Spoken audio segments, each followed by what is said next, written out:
Sub inspector Kamte खुद उस जगह पर नजर रखे था जहां परमजीत छुपा था। उसने एक बार परमजीत की झलक झलक भी देख ली थी। अंधेरे में वो उस दूसरी मंजिल के फ्लैट की बालकनी में कुछ देर आकर खड़ा रहा था। ये 2 कमरे का फ्लैट था। रात भर कामटे उस फ्लैट के सामने सड़क पर फुटपाथ पर लेटा नजर रखता रहा। ना तो नींद ले पाया, ना ही ठीक से जाग पाया था। उस फ्लैट की सीढ़ियां भी उसे वहां से नजर आ रही थी। आने जाने वालों पर वो नजर रखता रहा था। उसे देवराज चौहान के आने का इंतजार था, परंतु आता नहीं दिखा। सुबह हो गई। कामटे का बुरा हाल था। रात भर जागते रहने से वो जानता था कि परमजीत फ्लैट से बाहर नहीं है जाने वाला। वो परमजीत के लिए नहीं, देवराज चौहान के लिए वहां था। इस इंतजार में था कि वो आए तो उसे पकड़ सके। इस मामले में वो किसी और पुलिस वाले को अपने साथ नहीं रख सकता था। बात के बाहर निकल जाने का डर था। दिन निकलने के बाद जब उसकी हिम्मत जवाब देगी तो मोटरसाइकिल पर अपने घर पहुंचा और गहरी नींद में जा डूबा। फिर दिन के 11 बजे उठा। आंखें लाल हो रही थी। वो सोच रहा था कि क्या परमजीत को पुलिस के साथ ले जाकर पकड़ ले या उसे बकरा बनाकर देवराज चौहान के आने का इंतजार करे। कामटे की सोचें देवराज चौहान के गिर्द घूमने लगी। फिर कामटे तैयार होकर निकला और मोटरसाइकिल पर पुलिस हेडक्वार्टर पहुंचकर वानखेड़े के ऑफिस में गया।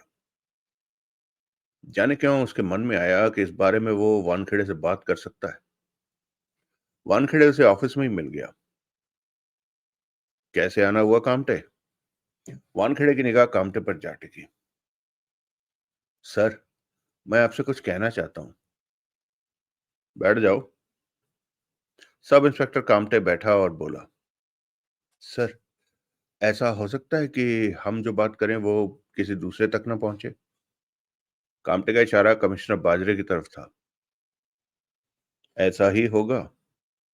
वानखेड़े ने गंभीरता से सिर हिलाया। कहो।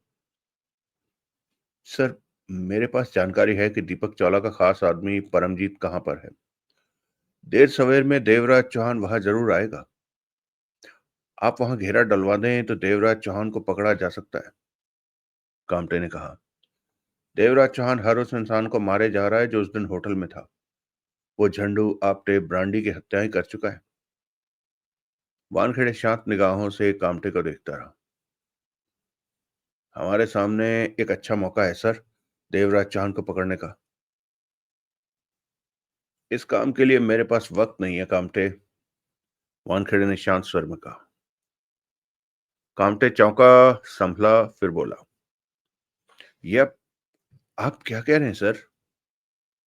क्या गलत कह दिया मैंने? सर, आप बरसों से देवराज चौहान को पकड़ने का मौका ढूंढ रहे हैं और तुम गलत समय पर मेरे पास आए। मैं समझा नहीं सर। मैं इस वक्त एक ऐसे बलात्कारी के केस पर काम कर रहा हूं जो 10 साल तक की मासूम बच्चियों से बलात्कार करके उन्हें मार देता है। अब तक वो 13 बच्चियों को मार चुका है। 2 महीने की भागदौड़ के बाद मैं उस बलात्कारी तक पहुंच पाया हूं। मुझे आशा है कि अगले 2 दिन में मैं उसे रंगे हाथ गिरफ्तार कर लूंगा। पुलिस के लोग मेरे इशारे पर उस पर नजर रख रहे हैं। तो तो देवराज चौहान? तुम्हें बताओ कामटे कि देवराज चौहान को पहले पकड़ना जरूरी है या उस बलात्कारी हत्यारे को? कामटे वानखेड़े को देखता रहा। तुमने जवाब नहीं दिया। वानखेड़े मुस्कुरा पड़ा। मैं कुछ समझ नहीं पा रहा हूं सर कि मैंने पूछा है पहले देवराज चौहान को पकड़ना जरूरी है या उस बलात्कारी को? ब- बलात्कारी को। कामटे के होठों से निकला। क्योंकि वो मासूम बच्चियों के साथ वैशी बर्ताव कर रहा। सर, वैशी बर्ताव तो देवराज चौहान भी कर रहा है। वो उन सबको मारे जा रहा। वो मासूम तो नहीं है। लेकिन सर, हम इस तरह हत्याएं होते तो नहीं देख सकते। अगर हमें पता है तो हमें रोकने की कोशिश जरूर करनी चाहिए। वानखेड़े ने कहा, हमने वर्दी पहनी है इसलिए कि किसी को कानून हाथ में न लेने दें और अपराधी को उसके किए की सजा दिलवाएं। सजा देने का हक सिर्फ कानून को है। तभी तो कह रहा हूं कि देवराज चौहान को। कामटे वानखेड़े ने शांत स्वर में कहा, कुछ देर के लिए वर्दी उतार कर बात करो। क्या मतलब सर? समझो कि तुम पुलिस वाले नहीं हो। जी। तुम आम इंसान हो। जी। देवराज चौहान और जगमोहन के साथ उन लोगों ने जो किया, वो तुम जानते हो। जानता हूं सर। क्या किया? वानखेड़े ने पूछा। उन लोगों ने देवराज चौहान और जगमोहन की लगभग हत्या कर दी। ये तो उनकी किस्मत है कि वो बच गए। हॉस्पिटल में भी नहीं छोड़ा, जगमोहन को उठाकर ले गए। क्या पता वो जिंदा है भी कि नहीं। ठीक कहा सर। ऐसे में देवराज चौहान उन पर पलटवार कर रहा है तो क्या बुरा है? देवराज चौहान कानून अपने हाथ में ले रहा है। कानून तो उन लोगों ने भी तब अपने हाथ में लिया था जब देवराज चौहान और जगमोहन की उन्होंने हत्याएं की थी। 2 महीने हो गए इस बात को, और कानून उनमें से किसी को भी नहीं पकड़ सका। जबकि देवराज चौहान को हॉस्पिटल से भागे हफ्ता ही हुआ है, और उसने 3 को ढूंढकर मार दिया। कामटे वानखेड़े को देखता रहा। पुलिस उन लोगों को नहीं ढूंढ सकी, परंतु देवराज चौहान ने उन्हें ढूंढ निकाला। ऐसा क्यों कामटे? कामटे चुप रहा। जवाब दो। क्योंकि ये पुलिस का व्यक्तिगत मामला नहीं था। फर्ज के तौर पर पुलिस ने उन लोगों को ढूंढा, जबकि देवराज चौहान का यह व्यक्तिगत मामला था। उसने जी जान मेहनत करके जैसे भी उन्हें ढूंढ निकाला। इसी से समझ जाओ कि कई पुलिस वालों को उनके ठिकाने के बारे में पता होगा, परंतु किसी ने मुंह नहीं खोला, क्योंकि वो खतरनाक लोग हैं। कोई भी उनसे बिगाड़ना नहीं चाहता, मरना नहीं चाहता, या फिर किसी ने चुप रहने के बदले उनसे नोट लिए होंगे। जो भी हो, 2 महीने से पुलिस किसी को भी तलाश नहीं कर सकी। क्या ये बात तुम्हें अजीब नहीं लगती? तुमने सोचा नहीं कि पुलिस क्यों किसी तक भी नहीं पहुंच सकी? इस मामले में सरदूल जैसा मुजरिम है सर। कोई पुलिस वाला उसके मामले में नहीं आना चाहता। मानते हो ना ये बात? कामटे ने सहमति से सिर हिलाया। तो ऐसे में देवराज चौहान अपना मामला खुद निपटा रहा है, तो पुलिस को क्यों परेशानी है? कामटे कुछ नहीं बोला। तुम अपनी ड्यूटी फर्ज निभाना चाहते हो तो बेशक उसे पूरा करो। परमजीत को पकड़ना चाहते हो तो उसे पकड़ो, या फिर देवराज चौहान के परमजीत तक पहुंचने का इंतजार करो कि उसे पकड़ सको। जो भी करना चाहते हो करो, परंतु ये जान लो कि ना तो देवराज चौहान तुम्हारा सगा है, ना ही दूसरे लोग। तुम जिस आग में दखल देने की चेष्टा कर रहे हो वो तुम्हें जला देगी। तुम क्या समझते हो कि तुम देवराज चौहान को पकड़ लोगे? कामटे ने बेचैनी से पहलू बदला। तुम नहीं पकड़ सकते देवराज चौहान को। यह ठीक है कि उसने आज तक किसी पुलिस वाले का बुरा नहीं किया, परंतु उसने कसम भी नहीं खा रखी होगी ऐसा ना करने की। यह मामला बहुत गंभीर है देवराज चौहान के लिए, क्योंकि पहले उसे और जगमोहन को मारने की कोशिश की गई, फिर जगमोहन को मरने की सी हालत में से हॉस्पिटल से उठा लिया गया। जो हुआ वो देवराज चौहान ही जानता है, परंतु हालातों को देखकर हम समझ सकते हैं कि क्या हुआ होगा। ऐसे में ऐसे में तुमने देवराज चौहान को रोकने या पकड़ने की चेष्टा की, तो वो तुम्हें भी मार सकता है। ये अंडरवर्ल्ड के लोगों का आपसी मामला है। पुलिस को तब तक हरकत में नहीं आना चाहिए जब तक कि वो आपस में मामला निपटा ना लें। ये नया नहीं हो रहा, ऐसा अक्सर अंडरवर्ल्ड में होता रहता है। तभी सब इंस्पेक्टर कामटे का मोबाइल बजने लगा। 1 मिनट सर। कामटे ने मोबाइल निकाला और बात की। हेलो कामटे। कमिश्नर बाजरे का स्वर कानों में पड़ा। सर, कामटे ने सतर्क स्वर में कहा। तुम्हारे लिए खबर है। जूहू के एक मकान में आज सुबह 6 बजे प्यारे और भोला को शूट कर दिया गया। प्यारे और भोला? कामटे के होंठों से निकला। प्यारा तो सुधीर दावरे का आदमी है, जबकि भोला बंचू करकरे का। दोनों साथ ही थे। ओह। गोली मारने वाले के हुलिये की जानकारी मिली है। वो हुलिया देवराज चौहान जैसा ही है। कामटे ने गहरी सांस ली। तुम पीछे छूटते जा रहे हो कामटे। देवराज चौहान खुला घूम रहा है और तुम कुछ भी नहीं कर पा रहे। मैं पूरी कोशिश कर रहा हूं सर। मैं उधर से कमिश्नर बाजरे ने फोन बंद कर दिया। कामटे ने व्याकुलता से मोबाइल फोन वापस अपनी जेब में रखा। वानखेड़े उसे ही देख रहा था। देवराज चौहान ने आज सुबह दो और को मार दिया, कामटे ने कहा। वो सबको मारेगा और खुद भी उनका शिकार हो सकता है। कुछ भी हो सकता है। मैं आपसे राय लेना चाहता हूं कि इन हालातों में मैं क्या करूं। मैं तुम्हें राय नहीं दे सकता, परंतु मैंने जो कहना था वो कह दिया। फैसला तुम खुद करोगे। मैं परमजीत को तो पकड़ सकता हूं ताकि पुलिस वाले ये जान सकें कि उस दिन उनके बीच क्या हुआ था। मेरे से राय मत लो, वानखेड़े ने गंभीर स्वर में कहा। मैं तुम्हें कोई सलाह नहीं दूंगा। सब इंस्पेक्टर कामटे वानखेड़े के ऑफिस से निकला और उस तरफ बढ़ गया जहां कमिश्नर बाजरे का कमरा था। वो फैसला कर चुका था कि उसे क्या करना है। कामटे ने इजाजत लेकर बाजरे के ऑफिस में प्रवेश किया। मैं हेडक्वार्टर में ही था सर, जब आपने फोन किया, कामटे बोला। मेरे क्या? दीपक चावला का खास आदमी परमजीत कहां पर छुपा है? मैंने उसे वहां देखा है, कामटे ने कहा। अब तक तो वो वहां से निकल गया होगा, बाजरे के होंठों से निकला।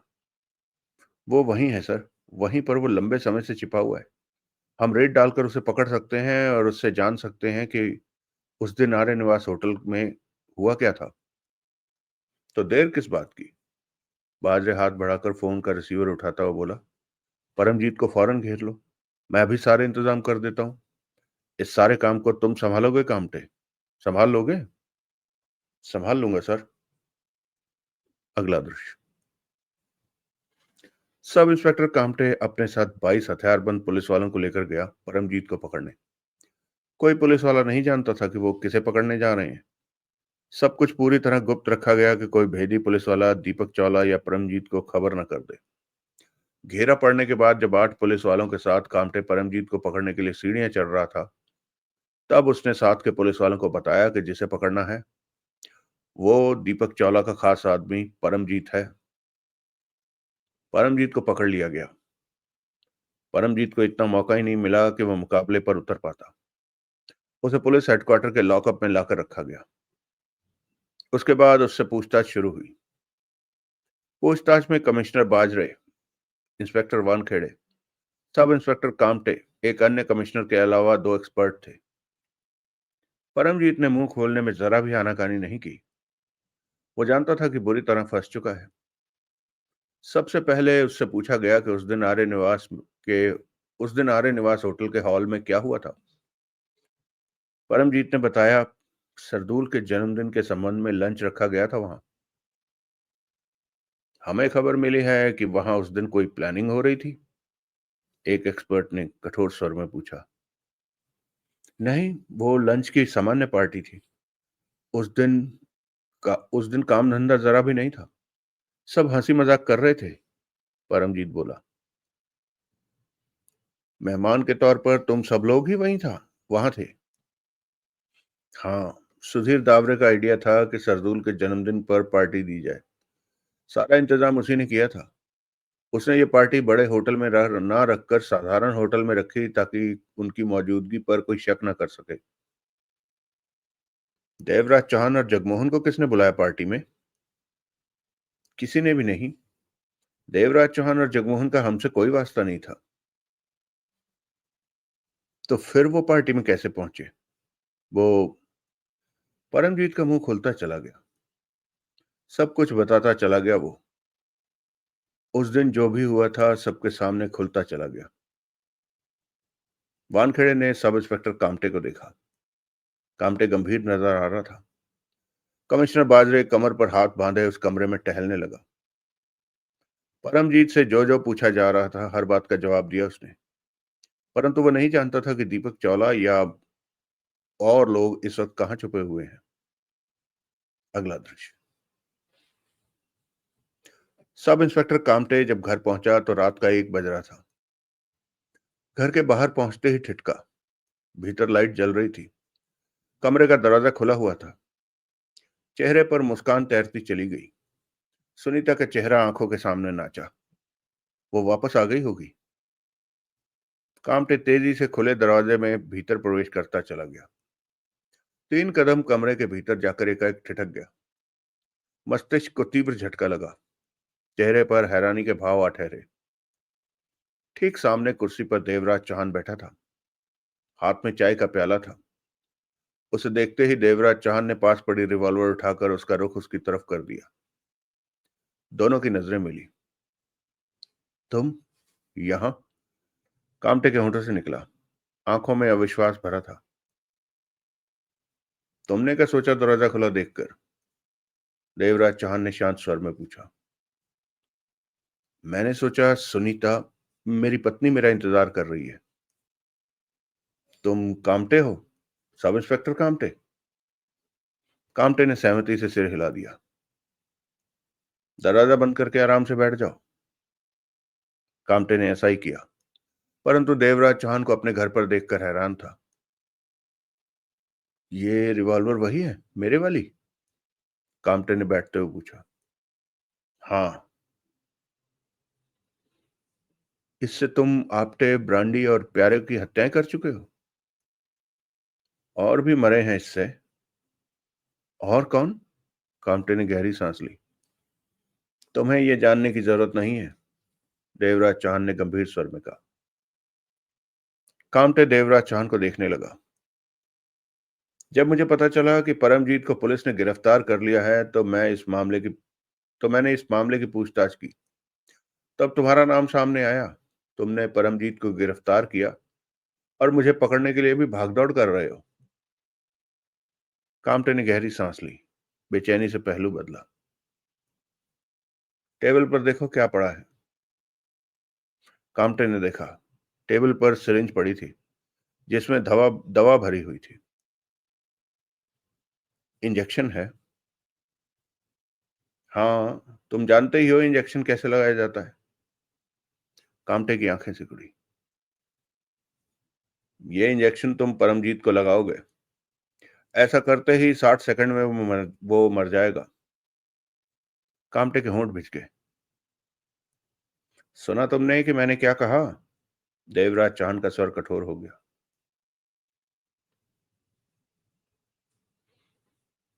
आज परमजीत से पूछताछ हुई थी। उसने उस दिन का सब कुछ बताया कि उस दिन क्या हुआ। देवराज चांद के होंठ भिज गए। इसमें कोई शक नहीं कि तुम्हारे साथ उस दिन बुरा किया गया था। कामटे का स्वर गंभीर था। मैं तुमसे ये सब सुनने नहीं आया। लेकिन तुम ये जो हत्याएं करते फिर रहे हो वो भी गलत है। अपनी राय मत दो। जो मैंने कहा है वो सुनो। देवराज चांद गुर्रा उठा। वानखेड़े ने बताया था कि तुम पुलिस वालों से झगड़ा नहीं करते। एक बात उसने नहीं बताई। क्या? पुलिस वालों से झगड़ा करने की वजह हो पुलिस वालों से झगड़ा करने की वजह नहीं थी। सारी दोस्तों कॉल आ गई थी। पुलिस वालों से झगड़ा करने की वजह नहीं थी मेरे पास, परंतु अब वजह है। मेरे शिकार हो तुम। सॉरी, दोबारा से। पुलिस वालों से झगड़ा करने की वजह ही नहीं थी मेरे पास, परंतु अब वजह है। मेरे शिकार को तुमने गिरफ्तार कर, वो मेरा फर्ज था। और इस वक्त मैं भी अपना फर्ज पूरा कर रहा हूं कामटे। मेरा फर्ज अभी बाकी है। तुम्हें गिरफ्तार करने का फर्ज। कामटे ने गंभीर स्वर में कहा। यह इंजेक्शन तुम पुलिस हिरासत में मौजूद परमजीत को लगाओगे? मैं ये नहीं कर सकता। नहीं, बिल्कुल नहीं, कामटे ने दृढ़ स्वर में कहा। देवराज चांद ने चाय का प्याला रखा और रिवॉल्वर थामे उठा और कामटे की तरफ बढ़ गया। कामटे भी खड़ा हो गया। देवराज चांद ने रिवॉल्वर की नाल उसकी छाती पर रख दी। कामटे ने सूखे होंठों पर जीभ फेरी। अब बोलो नहीं। देवराज चांद का चेहरा धधक उठा। कामटे के होंठ नहीं खुले। वो देवराज चांद को देखता रहा। तुम ये इंजेक्शन परमजीत को लगाओगे कामटे?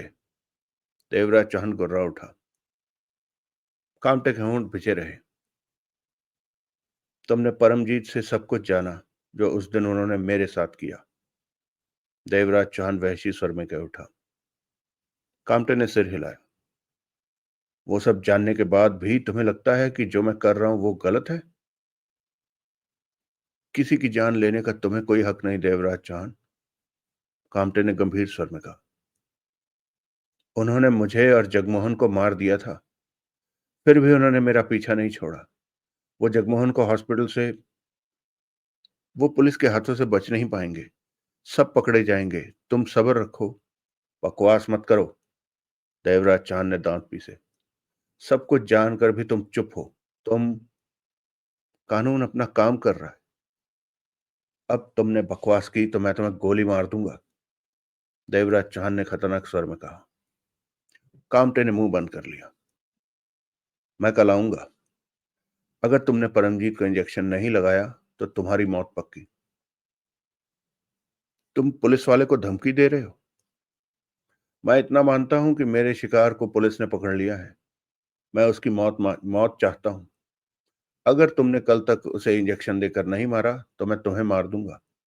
देवराज चौहान ने उसकी छाती से रिवॉल्वर हटाई और उसे घूरता हुआ रिवॉल्वर को पैंट में फंसाया और तेज तेज कदमों से खुले दरवाजे की तरफ बढ़ गया। कामटे वहीं खड़ा रहा। देवराज चौहान चला गया। वो दरवाजे को देखता रहा। चेहरे पर परेशानी आ गई थी। अगला दृश्य। रात के 2:30 बज रहे थे। देवराज चौहान एक साफ सुथरी कॉलोनी के एक फ्लैट पर पहुंचा। कॉल बेल बजाई और दरवाजा खुलने का इंतजार करने लगा। साथ ही नजरें आसपास घूम रही थी। दूसरी बार बेल बजाने के कुछ देर बाद दरवाजा खुला। क्या है?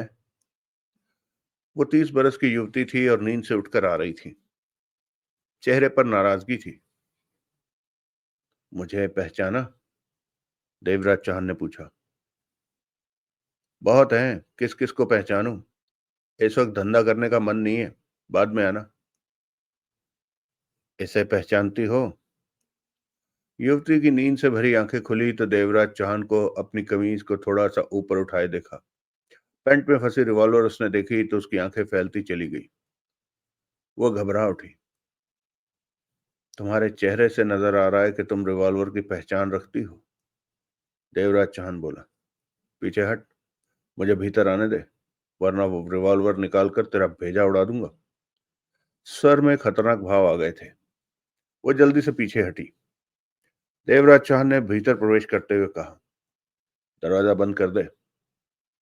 उसने दरवाजा बंद किया और पलटकर नखरे वाले स्वर में कह उठी, तू रिवॉल्वर दिखाकर मेरे से जबरदस्ती करेगा? करने को इतना मरा जा रहा है जो। बैठ, तेरे से बात करनी है। तू दीपक चावला की खास है ना? उसकी आंखें सिकुड़ी, फिर गहरी सांस ली और आगे बढ़कर सोफे पर बैठ गई। तेरे मेरे बीच में दीपक चावला कहां से आ गया? वो बोली। तेरा नाम रेहाना है? हाँ।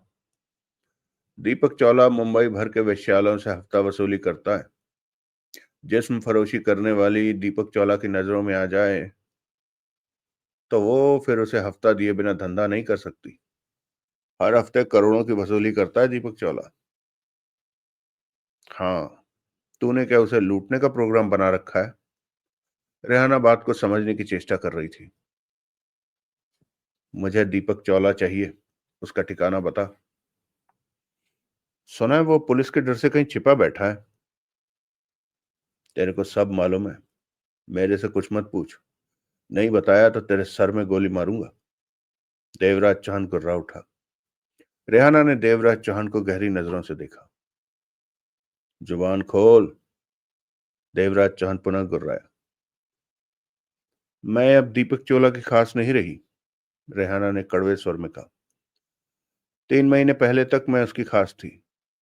मेरे बिना उसे नींद नहीं आती थी। लेकिन फिर उसका दिल एक नई छोकरी पर आ गया। जूना नाम है उस हरामी छोकरी का। अब उसे जूना के बिना नींद नहीं आती। रेहाना को तो 3 महीने से भूल गया है वो। फोन करके मेरी खैर खबर भी नहीं लेता अब। देवराज चौहान रेहाना को देखता रहा। ये फ्लैट कभी दीपक चावला ने ही मुझे लेकर दिया था। बड़े प्यार से साल भर रखा मुझे। दोनों हाथों से पैसा लुटाता था। और उसने कभी पैसे के लिए भी नहीं पूछा। फिर से मुझे सड़कों पर उतरना पड़ा धंधे के लिए। रेहाना कड़वे स्वर में बोली। मुझे दीपक चावला का ठिकाना बता। कौन सा ठिकाना बताऊं? उसके तो बहुत ठिकाने हैं। जहां पर वो मिल जाए। देवराज चौहान के दांत भिज गए। मैं नहीं जानती कि वो कहाँ मिलेगा। आजकल वो छिपा हुआ है, इतना तो पता है। 3 महीने से मैं उससे मिली भी नहीं। लेकिन बात क्या है, कुछ तो बता।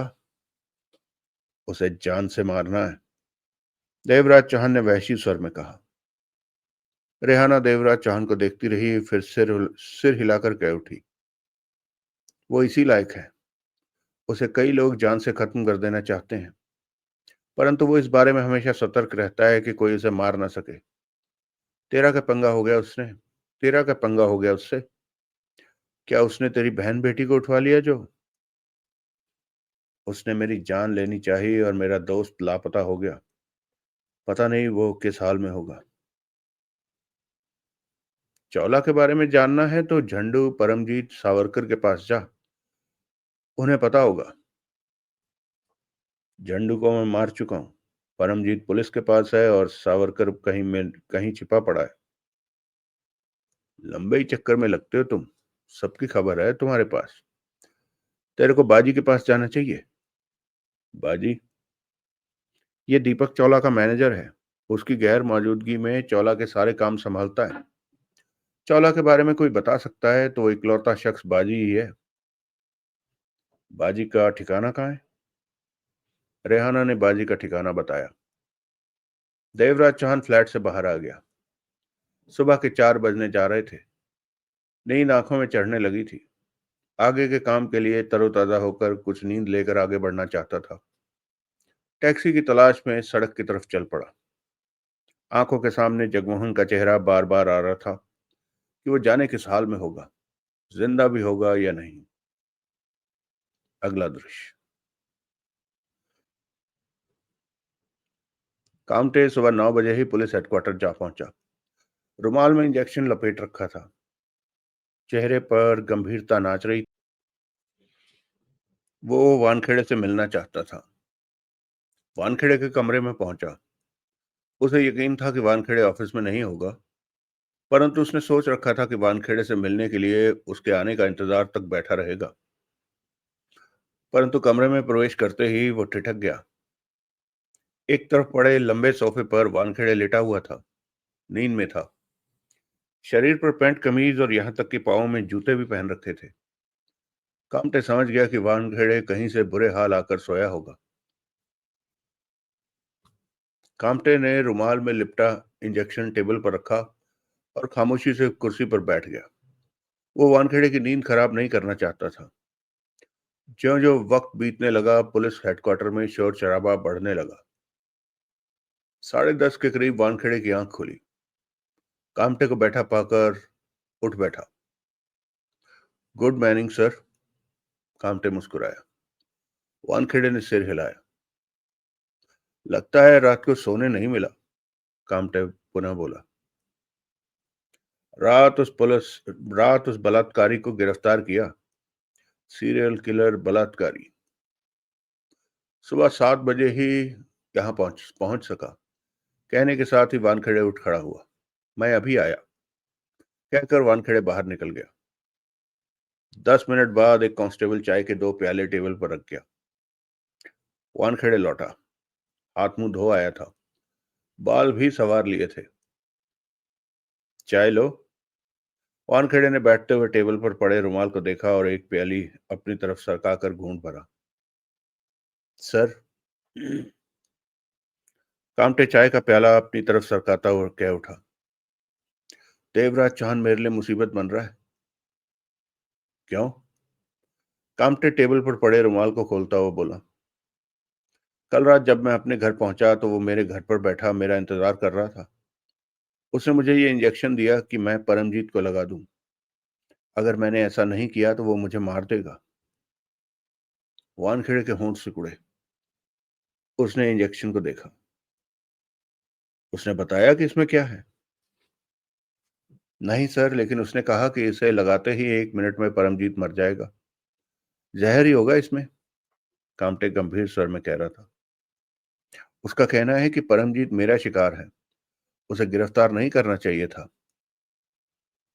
वानखेड़े ने चाय का घूंट भरा, चेहरे पर शांति के भाव थे।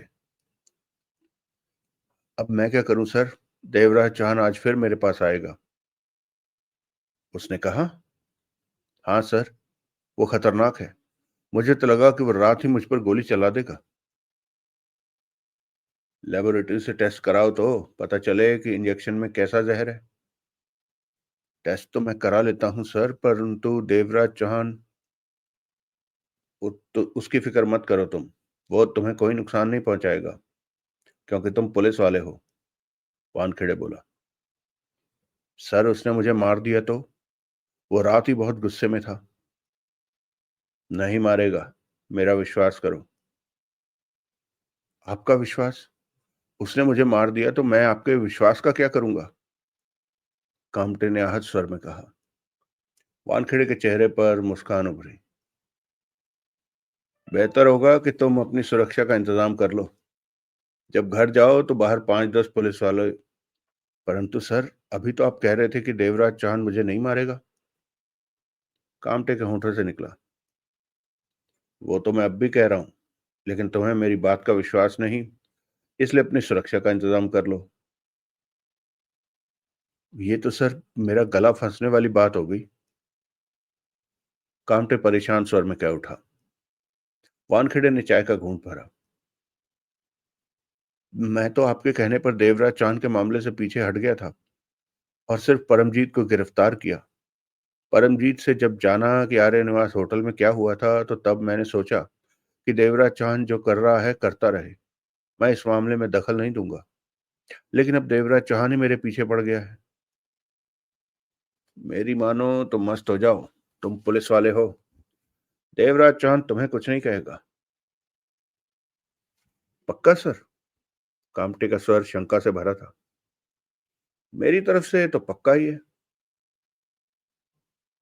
अगर देवराज चौहान की तरफ से ये पक्का हुआ कि वो मुझे गोली मार देगा, तो तुम लेबोरेटरी में टेस्ट कराओ इंजेक्शन की दवा का। मुझे बताना कि ये कैसा जहर है, वानखेड़े बोला। और इस मामले में घबराने की जरूरत नहीं है, मेरी बात का भरोसा करो। भरोसा तो है सर, पर देवराज चांद का भरोसा नहीं है, कामटे परेशान सा कह उठा। अगला दृश्य। बाजी, बहुत ज्यादा व्यस्त रहने वाला इंसान, ऐसा व्यस्त कि दिन रात काम में लगा रहता था। दीपक चावला का 80% काम वो ही संभालता था।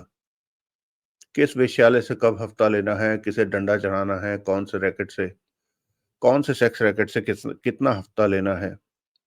कोई नया ग्रुप इस धंधे में आया है तो उससे बात करना है।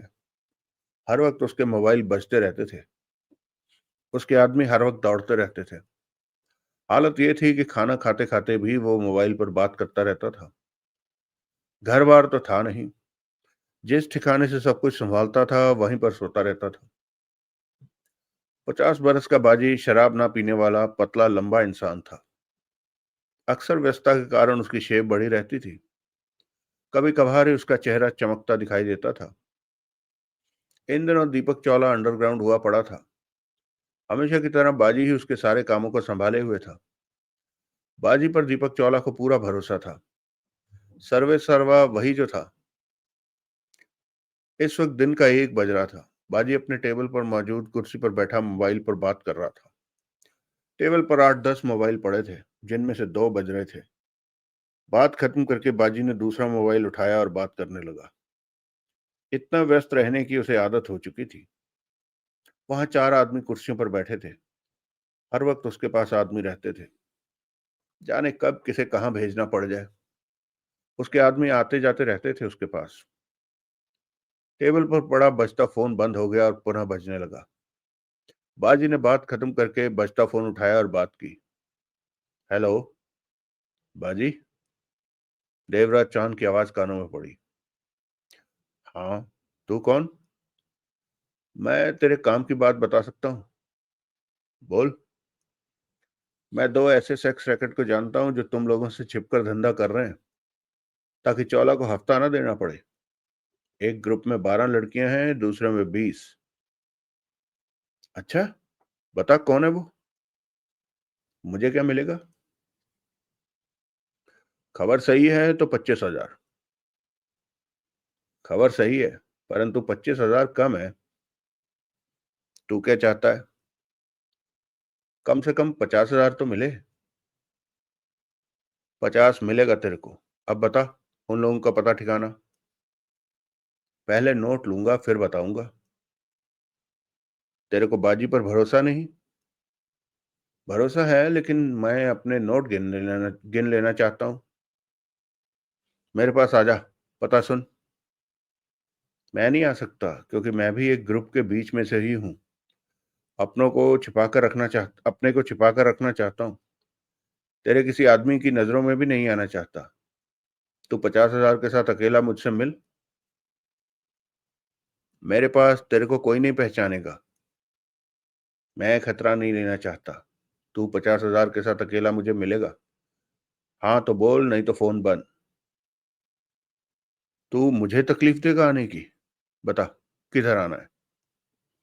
जगह तू पसंद कर ले, लेकिन अकेले आना। मैं किसी की नजरों में नहीं आना चाहता। अकेला ही आऊंगा। नाम क्या है तेरा? तूने मेरे नाम का क्या करना है? 50,000 दे और अपने काम की खबर ले। बाजी ने बताया कि कहाँ मिलेगा। 1 घंटे बाद। अगला दृश्य। गेलार्ड रेस्टोरेंट था वो, जहां बाजी ने प्रवेश किया और ठिठक कर नजरें हर तरफ घुमाई। रेस्टोरेंट में कई लोग बैठे दिख रहे थे, परंतु समस्या ये थी कि वो फोन करने वाले का चेहरा नहीं पहचानता था। मिलने पहचानने के लिए कोई निशानी भी नहीं रखी थी। पर बाजी के मन में ये बात थी कि फोन करने वाला उसे जरूर पहचानता होगा। बाजी ने एक टेबल संभाल ली।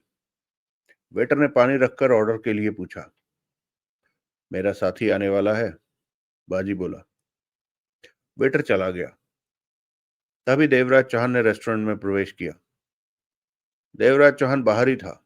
वो ये देख लेना चाहता था कि बाजी अकेला ही है या अपने आदमी रेस्टोरेंट के बाहर छोड़कर भीतर आता है। परंतु वादे के मुताबिक बाजी अकेला ही आया था।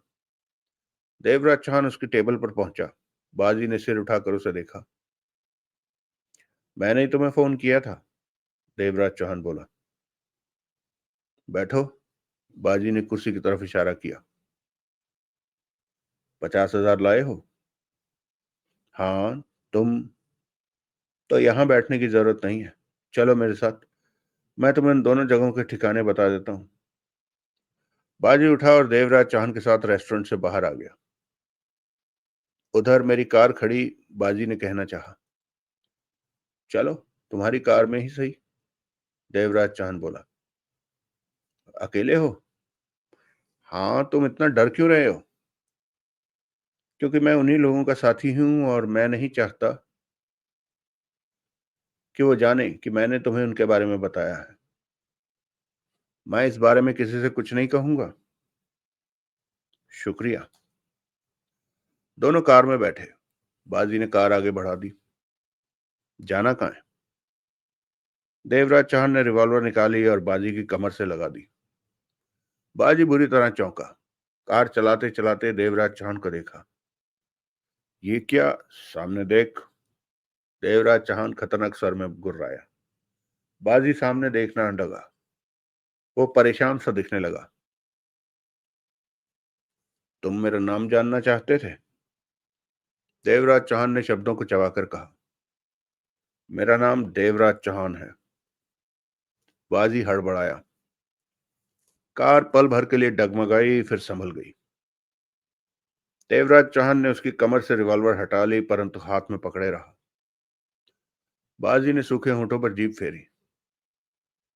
लगता है मेरा नाम तुमने अच्छी तरह से सुन रखा है, तभी तुम घबरा गए। मेरे से तुम्हारा क्या मतलब? तुम्हारा पंगा तो दीपक चावला से है। तुम चावला के लिए काम करते हो, इसलिए मेरा तुमसे मतलब पैदा हो गया। बाजी ने पुनः सूखे होंठों पर जीभ फेरी। कार को ऐसी जगह ले चलो जहां सिर्फ तुम और मैं ही हो। तुमसे बात करनी है। बात तो हम में अब भी हो रही है। मैं आराम से बात करना चाहता हूँ। देवराज चांद ने दांत भींचकर कहा। जैसा कहा है वैसा कर। 20 मिनट बाद बाजी ने कार को सुनसान जगह पर रोका। यहाँ कम लोगों का आना जाना था। बाजी की हालत पतली हो रही थी कि पास में देवराज चौहान है। वो सारा मामला जानता था कि अब बोल बेटे। देवराज चौहान ने दरिंदगी भरे स्वर में कहा और रिवॉल्वर की नाल उसके गाल से सटा दी। बाजी कांप उठा। क्या? दीपक चावला कहाँ है? ये तो हो ही नहीं सकता कि तेरे को नहीं पता हो कि वो कहाँ है। 2 महीने से वो कहीं छुपा हुआ है और तू उसका धंधा संभाल रहा है। नोटों की वसूली तो उसके पास भिजवाता ही होगा। मैं सच में नहीं जानता कि चौला कहाँ है। बाजी घबराकर डरे स्वर में बोला। झूठ। देवराज चौहान गुर्राया। सच कह रहा। तेरी उससे बात तो होती होगी। हाँ, फोन पर होती है। वसूली के पैसे उसे भिजवाता है तू? मैं नहीं भिजवाता।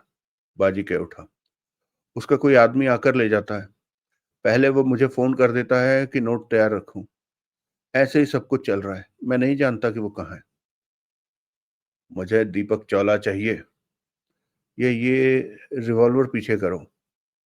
देवराज चांद ने उसके गाल से रिवॉल्वर की नाल हटाई।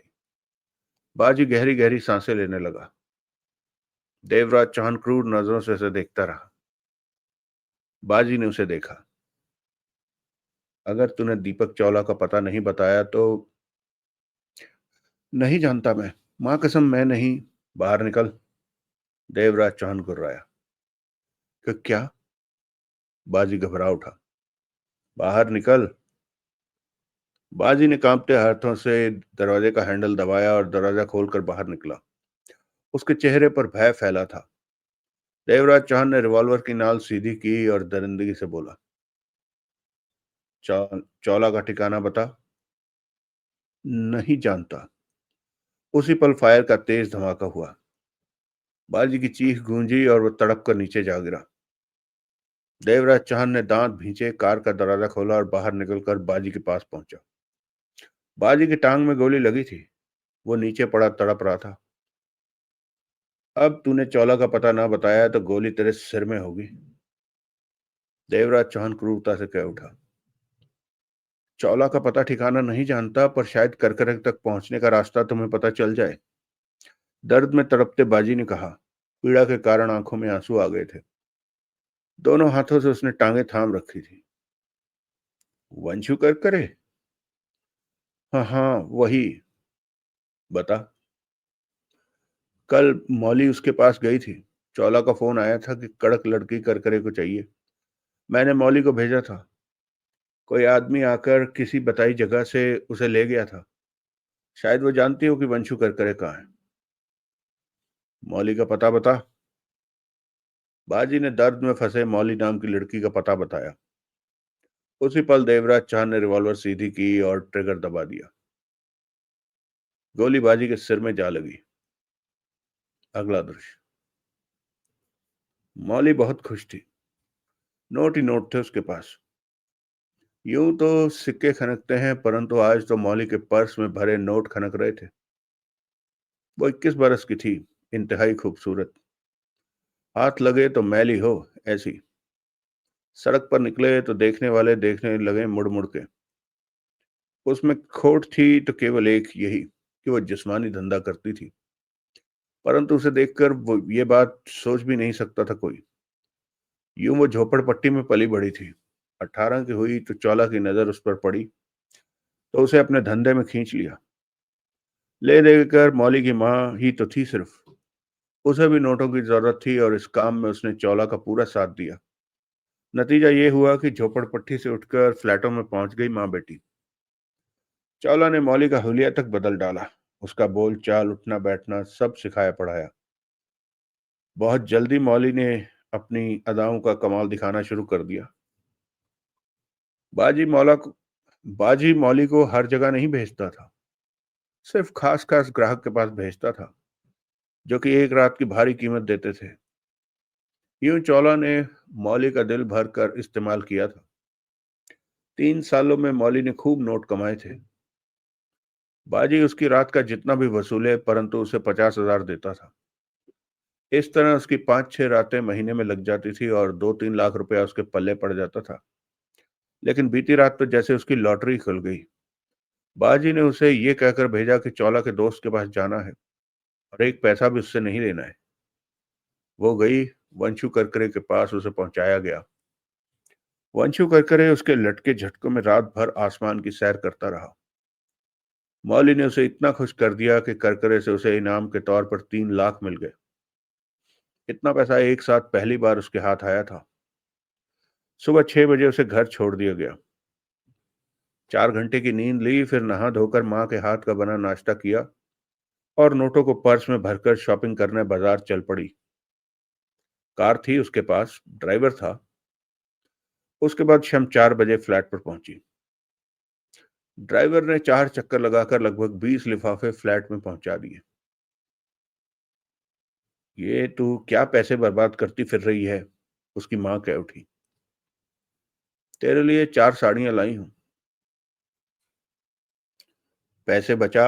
इस धंधे का कोई भरोसा नहीं है। जब तक तेरे में जान है तभी तक। भाषण मत दिया कर, मौली ने नाराज स्वर में कहा। तेरे को कभी अकल नहीं आएगी। ये मेरी अकल ही है जो तुझे झोपड़े से फ्लैटों में ले आई, वरना वहां तो मेरी जिंदगी बर्बाद हो जाती। तभी फ्लैट की बेल बजी। माँ उठकर दरवाजे पर पहुंची और दरवाजा खोला। सामने देवराज चौहान खड़ा था। क्या है? उसकी माँ ने उसे देखा। देवराज चौहान ने जेब से 1,000 के नोटों की गड्डी निकालकर दिखाई। उसकी माँ की आंखें चमक उठी। मौली है? हाँ। वो पीछे हटती बोली। भीतर आओ। देवराज चौहान भीतर आ गया। दरवाजा बंद करते वो ऊंचे स्वर में कह उठी। साहब तेरे से मिलने आए हैं मौली। तब तक मौली की निगाह उसके हाथ में थमी नोटों की गड्डी देख चुकी थी। देवराज चौहान की निगाह मौली पर जा टिकी थी। पहली बार है जो कोई नोट इस तरह हाथ में लेकर यहां आया। बाजी ने भेजा है तुझे? मौली कह उठी। नहीं। देवराज चौहान कमरे में नजरें दौड़ाता बोला। सीधा आया है? हाँ। लाख की गड्डी तूने पकड़ रखी है ना? ये तुम्हारे लिए है। करेगा। इसी वास्ते आया है ना तू? मौली मुस्कुराई। किसने दिया मेरा पता तुझे? देवराज चौहान उसकी मां को देखा। देवराज चौहान ने उसकी मां को देखा। तू जा मां। मौली बोली, हमें बात करने दे। मां तुरंत बाहर निकल गई। क्या लेगा? विस्की या बियर? बैठ, तेरे से बात करनी है। दोनों आमने सामने बैठे। देवराज चौहान ने नोटों की गड्डी उसे थमा दी। बहुत दिल वाला है। मौली मुस्कुराई। स्वाद देखे बिना ही नोट दे रहा है। काफी रंगीन तबीयत का है तू। इसके साथ ही उसने हाथ में थाम रखी गड्डी को फुरेरी दी। चल उठ। इधर कमरे में तेरे को लाख वसूल करा दूं। साथ में क्या लेगा? विस्की या बियर? विदेशी विस्की भी है, मुफ्त में। लाख रुपए देने वाले को तो मैं अपने हाथ से पिलाऊंगी। तभी भीतर दरवाजे पर उसकी मां दिखी। वो बोली, कुछ चाहिए मौली? तू जल्दी क्यों करती है? मौली की कह उठी। आराम कर, मैं सब देख लूंगी। मां दरवाजे से चली गई। अब मैं बोलूं? देवराज चौहान ने कहा। बोल राजा बोल। मौली ने गहरी सांस लेकर कहा। रात तू करकरे के पास गई थी? मौली के माथे पर पल भर के लिए बल पड़ गए। हाँ तो? कैसे गई?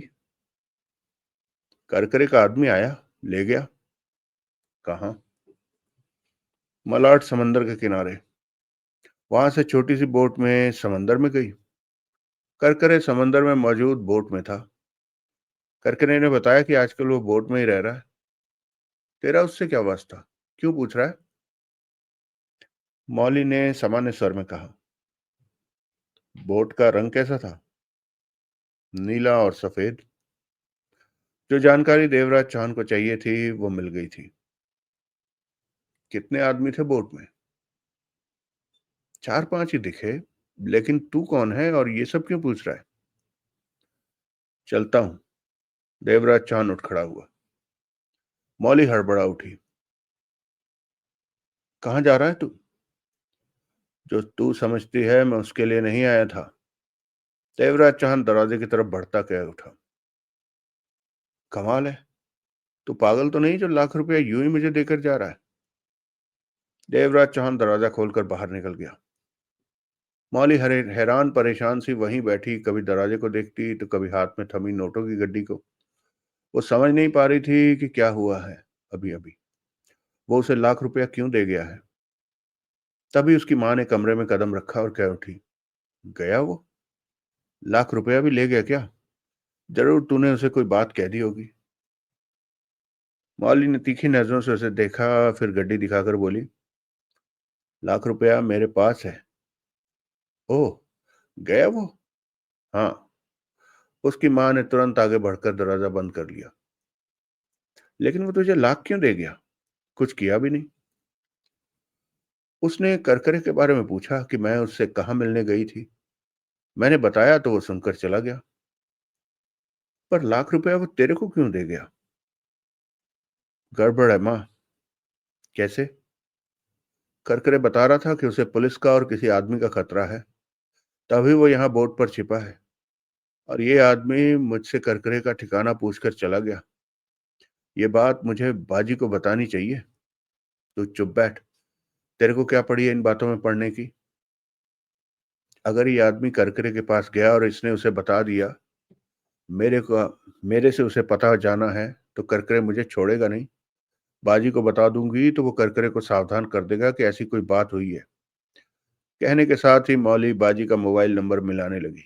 मिलाती रही, परंतु बाजी तो जिंदा ही नहीं था जो बात करता। अगला दृश्य। शाम हो चुकी थी। 6 बज गए थे। देवराज चौहान मलाड की तरफ से किराए पर बोट लेकर समंदर में गया। बोट चलाने वाले को यही कहा कि वो समंदर घूमना चाहता है। उसका मांगा किराया भी पहले ही दिया। 20 मिनट बाद ही समंदर में खड़ी लहरों संग डोलती वो नीली और सफेद बोट दिखाई दी। 6:40 का वक्त हो रहा था। शाम ढलती जा रही थी। ठंडी हवा समंदर की सतह से टकराती हुई आ रही थी। देवराज चौहान चालक के पास पहुंचा और बोला, वो बोट देख रहे हो? देवराज चौहान ने नीली सफेद बोट की तरफ इशारा किया। वो नौशाद की बोट है, उसने बताया। नौशाद कौन? चालक ने देवराज चौहान को गहरी निगाहों से देखा, फिर कहा, आपको उस बोट से क्या मतलब? मैंने वहां जाना है। आप तो घूमने आए। मैं उसी बोट के लिए आया था। हमें वापस चलना चाहिए, बोट चलाने वाला कह उठा। नौशाद खतरनाक आदमी है और गलत धंधे करता है। मैं उसके किसी मामले में दखल नहीं देना चाहता। पहले पता होता तो मैं तुम्हें लाता ही नहीं। देवराज चौहान ने जेब से हजार हजार के 10 नोट निकालकर उसकी तरफ बढ़ाए। वो सवालिया निगाहों से देवराज चौहान को देखने लगा। तुम्हारा नाम कहीं भी बीच में नहीं आएगा। ये नोट रखो और अंधेरा होने तक बोट घुमाते रहो कहीं भी। उसके बाद मुझे उस बोट के पास कहीं उतार कर चले जाना। देवराज चौहान ने शांत स्वर में कहा। मेरा नाम कहीं नहीं आएगा? नहीं। उसने नोट लेकर जेब में रखे और बोला, मामला क्या है? कुछ खास नहीं। उस बोट पर कोई आदमी है जिसकी मुझे जरूरत है। देवराज चौहान ने सिगरेट सुलगा दी। नौशाद है वो? नौशाद का नाम तो तुम्हारे मुंह से मैंने पहली बार सुना है। मुझे किसी और की जरूरत है। वो बोट को समंदर में घुमाता रहा। उन्हें अंधेरा होने का इंतजार था। करीब 7:30 बजे अंधेरा होना शुरू हो गया। देवराज चौहान ने तैयारी शुरू कर दी थी। लिफाफा तलाश करके उसमें रिवॉल्वर और गोलियां डालकर लिफाफे को अच्छी तरह से बंद किया कि सामान पानी में गीला ना हो। लिफाफे को कमीज के भीतर डाला और बोट चलाने वाले के पास जा पहुंचा। अंधेरे की स्याही समंदर को घेरने लगी थी। वापस चलो, उस बोट की तरफ। बोट के पास मत जाना। मैं पानी में कूद जाऊंगा तो तुम वापस चले जाना। नौशाद को ये पता न चले कि मैं तुम्हें यहां तक लाया था। निश्चिंत रहो। बोट घूमकर वापस चल पड़ी। कुछ देर बाद देवराज चाहन ने समंदर में छलांग लगा दी। अगला दृश्य। बोट के बाहरी तरफ हवा भरी दो ट्यूबें खांचे में फंसा रखी थी। उन ट्यूबों को पकड़कर आसानी से बोट के ऊपरी हिस्से में जा पहुंचा था देवराज चाहन। अंधेरा उसका सहायक था इस समय। बोट पर पहुंचते ही खड़े होकर इधर उधर नजरें घुमाई। गीले कपड़ों से पानी निचड़ रहा था। जूतों में भी पूरा पानी भरा था। अभी देवराज चांद ठीक से संयत भी नहीं हो पाया था कि उसके कानों में कदमों की आहटें पड़ी। वो चौंका और फौरन ही सामने केबिन केबिन की दीवार से सटकर खड़ा हो गया। कुछ कदमों की दूरी पर मोड़ था। कदमों की आवाजें उस मोड़ पर आज पहुंची थी। फिर एक आदमी दिखाई दिया। अंधेरे में वो स्पष्ट नहीं दिख रहा था। वो इसी तरफ आ रहा था। उसकी चाल में लापरवाही थी। ज्यों ही वो देवराज चौहान के पास से निकला कि ठिठक गया। उसकी निगाह नीचे बोट के फर्श पर पड़ी जो कि गीला नजर आ रहा था। देवराज चौहान सतर्क हो गया। उस व्यक्ति को आभास हो गया कि कोई बोट पर आया है। तभी उसकी निगाह आसपास घूमी और दीवार के साथ सटे खड़े देवराज चौहान पर गई। उसी पल देवराज चौहान उस पर झपट पड़ा। देवराज चौहान का दायां हाथ कराटे के रूप में वेग के साथ उसकी गर्दन पर पड़ा। कड़ाच। हड्डी टूटने के मध्यम से आवाज वहां उभरी। इससे पहले कि वो नीचे गिरता, देवराज चौहान ने दोनों हाथों से उसे संभाला और उठाकर बोट की रेलिंग के पार समंदर में उछाल दिया।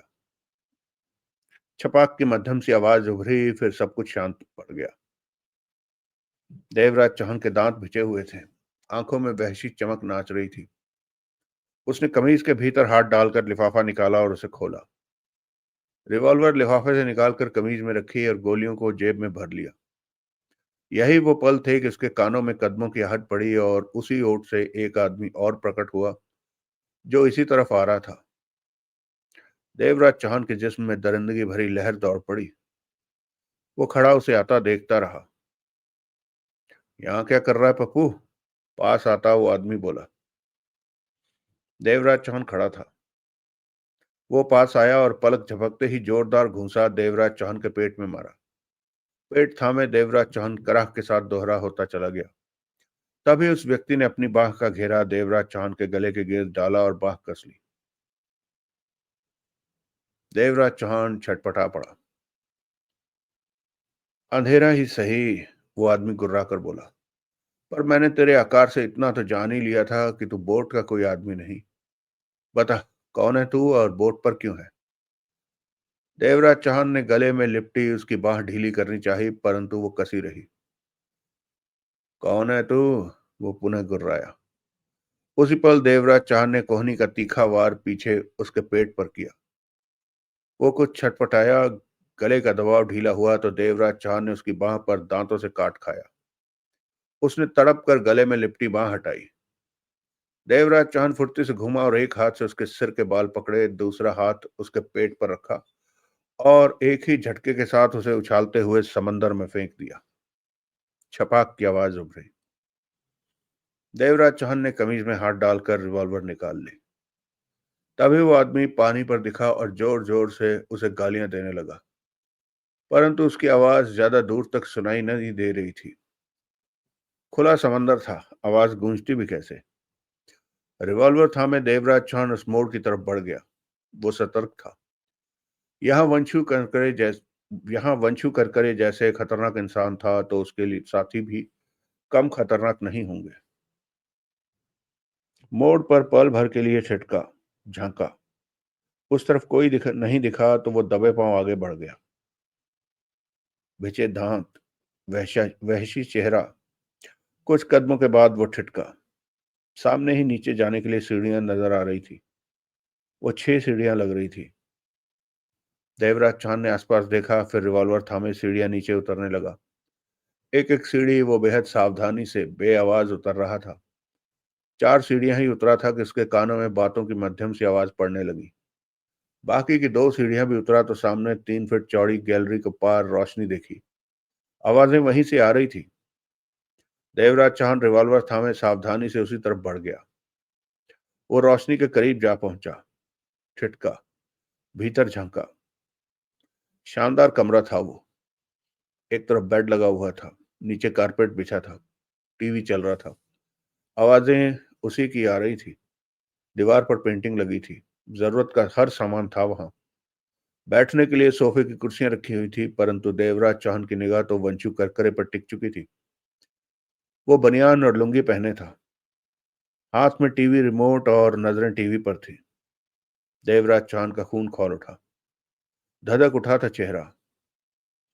दांत इस कदर भिज गए कि गालों की हड्डियां बाहर की तरफ होकर चमक उठी। आंखों में वहशी चमक नाच उठी। मौत के भाव थे चेहरे पर। एकाएक आंखों के सामने वंशु करकरे का ठहाका लगाता उस दिन वाला चेहरा चमक उठा। जीत के नशे में चूर लग रहा था और आपटे से कह रहा था कि मार, मार साले को, जान ना निकले इसकी लेकिन तड़पे। देवराज चौहान दांत किरकिटा उठा, होंठों से गुर्राहट निकली। देवराज चौहान ने रिवॉल्वर थामे कदम आगे बढ़ाया और कमरे में प्रवेश करता चला गया। वंशु करकरे की निगाह उस पर पड़ी तो आंखें फटती चली गई, मुंह खुला रह गया। ठगा सा बैठा देवराज चौहान को देखता रह गया। अविश्वास था चेहरे पर, जैसे वो यकीन न करना चाहता हो कि सामने देवराज चौहान मौजूद है। कैसा है करकरे? गुर्राहट भरे स्वर में पूछा देवराज चौहान ने। करकरे को जैसे होश आया, चौंका वो। ठंडी सिहरन बदन में दौड़ती चली गई। एकाएक करकरे ने हाथ में पकड़े टीवी रिमोट को वेग के साथ देवराज चौहान पर फेंका और साथ ही सोफे से उठते हुए जोरदार छलांग देवराज चौहान पर लगा दी। करकरे देवराज चौहान से आ टकराया। देवराज चौहान पीछे दीवार से टकराया, सिर लगा दीवार पर, शरीर झन्ना उठा। ये सब एक ही पल में हो गया।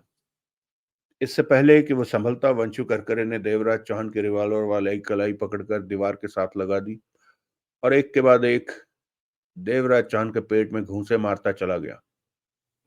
देवराज चौहान के होंठों से चीख निकली।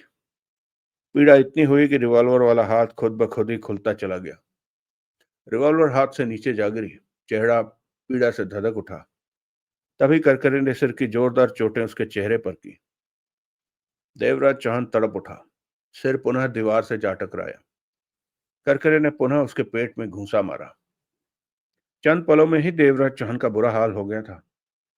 उसे संभलने का जरा भी मौका नहीं मिला। उसने सोचा भी नहीं था कि करकरे ऐसा कुछ करने की हिम्मत करेगा, उसके हाथ में रिवॉल्वर देखकर। एकाएक करकरे के होंठों से गुस्से और डर से भरी दहाड़ निकली और उसने कमीज पकड़कर जोरों का झटका दिया तो देवराज चौहान लड़खड़ाता हुआ कमरे के बीच पड़ी कुर्सी से टकराया, फिर नीचे जा गिरा। करकरे ने फुर्ती से करकरे ने फुर्ती के साथ देवराज चौहान वाली गिरी रिवॉल्वर उठा ली। रिवॉल्वर हाथ में पाकर उसकी हिम्मत और बढ़ गई। डर से उसका चेहरा बिगड़ा पड़ा था। वो सामान्य होने लगा। नीचे गिरने तक देवराज चौहान का सिर घूम रहा था। करकरे ने सिर की जो चोट मारी थी वो माथे पर लगी थी और उसका सिर घूम रहा था। पेट में अभी तक रह रहकर पीड़ा भरी लहरें उठ रही थी। शरीर एकदम टूटा फूटा लग रहा था। वंशु करकरे रिवॉल्वर थामे क्रूरता भरी निगाहों से देवराज चौहान को देखने लगा। शरीर और चेहरे की हिम्मत फिर से लौट आई थी। देवराज चौहान को देखने पर जो डर उस पर सवार हुआ था वो गायब हो गया था। तू बोल अब, वंशु करकरे ठहाका लगा उठा। तेरा क्या हाल है देवराज चौहान? करकरे 45 बरस का, सांवले रंग का, दुबला पतला परंतु ताकती इंसान था। पूरे मुंबई में उसकी ही हफ्ता वसूली चलती थी। इस धंधे में बहुत लोग उतरे परंतु उसने किसी को टिकने नहीं दिया। दो चार परेशानी वालों के बारे में सरदूल से कह दिया तो सरदूल के गुर्गों ने उन्हें साफ कर दिया। अपने धंधे में अपनी हुकूमत कायम कर रखी थी। परंतु जिस दिन से देवराज चौहान उसकी जिंदगी में आया था तब से ही वो दौड़ा फिर रहा था।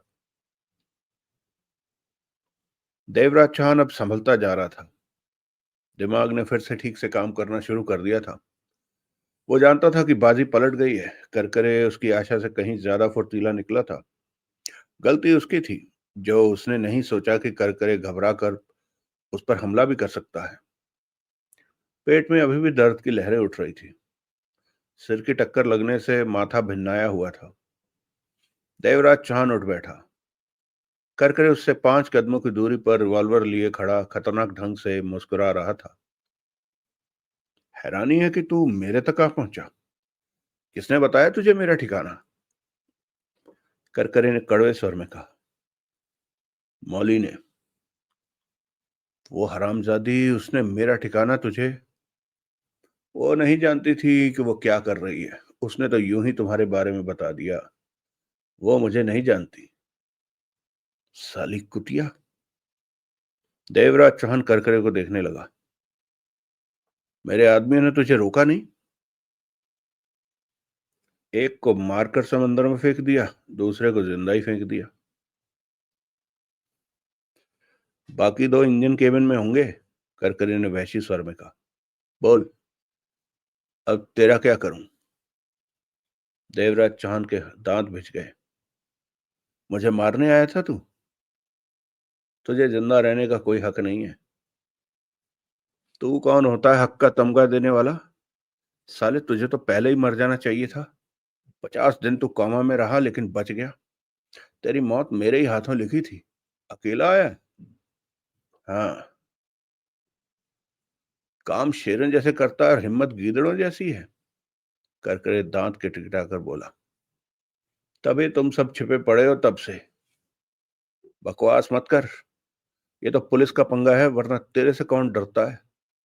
उस दिन से ही पुलिस से पंगा पड़ा हुआ है।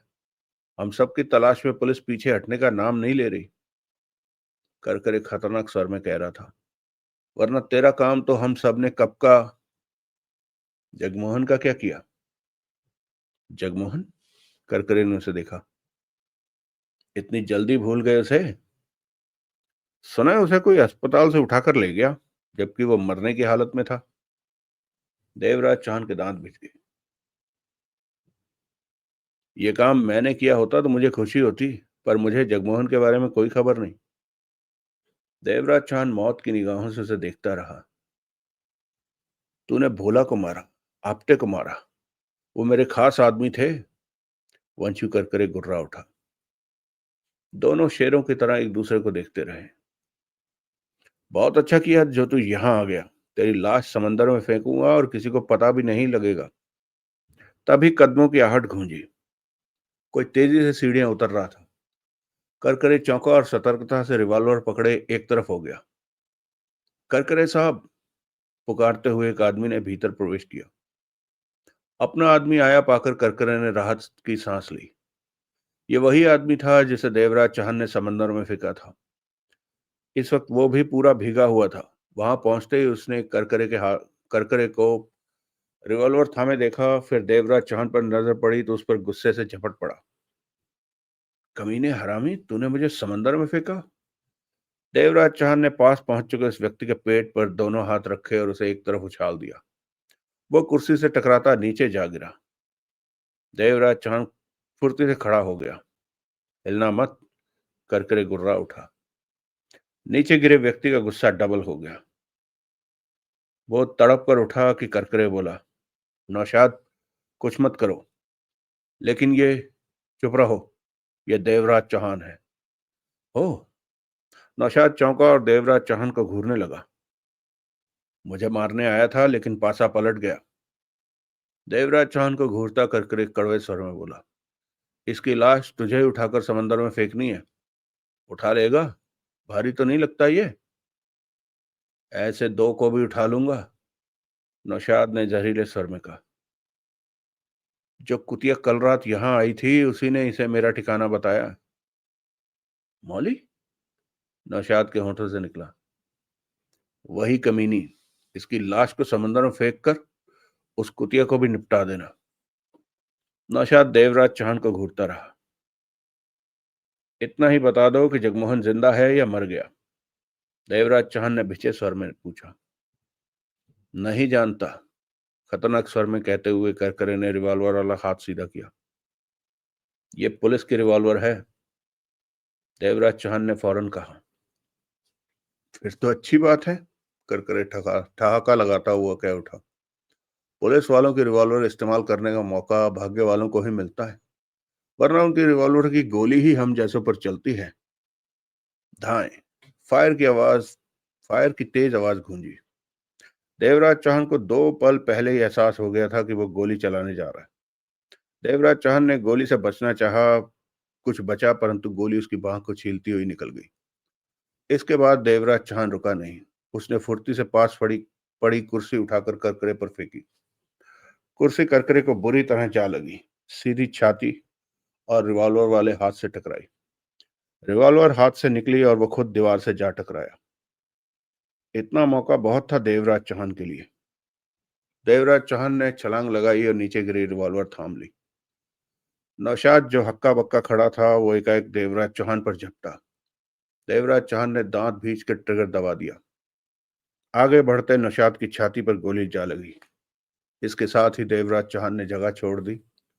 नौशाद वहां आ गिरा जहां पहले देवराज चौहान मौजूद था। तभी करकरे को उसने गैलरी की तरफ भागते देखा। देवराज चौहान ने रिवॉल्वर वाला हाथ सीधा किया और ट्रिगर दबा दिया। गोली का जोरदार धमाका हुआ और गोली करकरे की पीठ पर जा लगी। करकरे की चीख गूंजी और दीवार से टकराता नीचे जा गिरा। चेहरे पर वहशी भाव समेटे देवराज चौहान करकरे के पास जा पहुंचा। करकरे के चेहरे पर मौत बरस रही थी। मौत के रूप में देवराज चौहान को अपने सिर पर खड़ा देखकर उसने कांपते हाथ जोड़ दिए। मुझे मत मारो देवराज चौहान। देवराज चौहान ने नाल उसके चेहरे की तरफ की और ट्रिगर दबा दिया। गोली करकरे की नाक को तोड़ती हुई भीतर प्रवेश करती चली गई। देवराज चौहान दरिंदा बना कुछ देर तक करकरे की लाश को देखता रहा। फिर लाश को पार करता सीढ़ियों की तरफ बढ़ गया। उन 6 सीढ़ियों को चढ़कर देवराज चौहान बोट के ऊपरी हिस्से में पहुंचा। ठंडी हवा उसके पसीने भरे जिस्म से टकराई तो उसे राहत महसूस हुई। उसी पल एक तरफ से 2 आदमी दौड़ते हुए वहां पहुंचे। गोलियां चलने की आवाज सुनकर वो इंजन रूम से दौड़ते आए थे, परंतु सामने अनजान आदमी को रिवॉल्वर थामे पाकर ठिठके। देवराज चौहान ने रिवॉल्वर वाला हाथ सीधा किया और एक के बाद एक 2 गोलियां चला दी। दोनों चीखते हुए नीचे जा गिरे। मौत नाच रही थी देवराज चौहान के चेहरे पर। उसने रिवॉल्वर जेब में रखा और रेलिंग के पास जा पहुंचा। एक पल को समंदर में देखा, फिर रेलिंग पर चढ़ा और समंदर में जा कूदता चला गया।